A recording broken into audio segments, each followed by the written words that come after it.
In the ancient annals of history, there exists a remarkable tale of the creation of Rome, a city that would rise to become one of the greatest civilizations the world had ever known.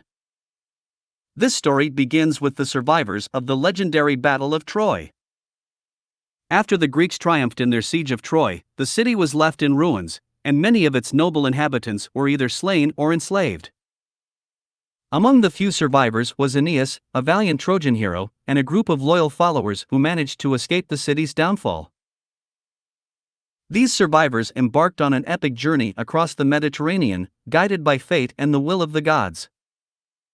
Their long and arduous odyssey took them to various lands, encountering both allies and adversaries along the way. They weathered storms, faced perilous challenges, and braved the wrath of vengeful gods who tested their resolve. Through their determination and divine intervention, they eventually reached the shores of Italy. It was in Italy that Aeneas and his band of Trojan refugees found themselves on the banks of the Tiber River, a place they believed to be destined by the gods for their new home. However, the land was not uninhabited. It was already home to various tribes and communities, including the Latins, who were led by their king, Latinus.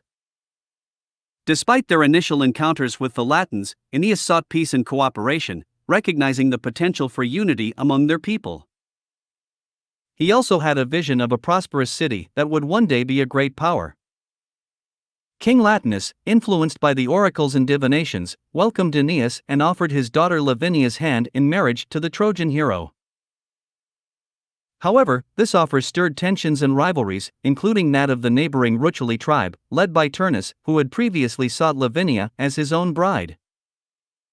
Aeneas and his followers found themselves drawn into a conflict between the Latins and the Ruculi, which would come to be known as the Latin War.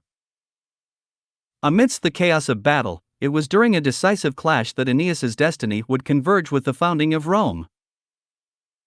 In the heat of the conflict, Aeneas's loyal lieutenant, Ascanius, was fighting valiantly when he spotted an auspicious sign, an eagle soaring across the sky. He interpreted this as a divine omen, a signal that their chosen site for a new city was indeed blessed by the gods. Inspired by this sign, Aeneas rallied his troops, and with divine favor on their side, they achieved a decisive victory over the Ruculi. In the aftermath of the battle, Aeneas, recognizing the potential for a great city to rise on this spot, decided to establish a settlement.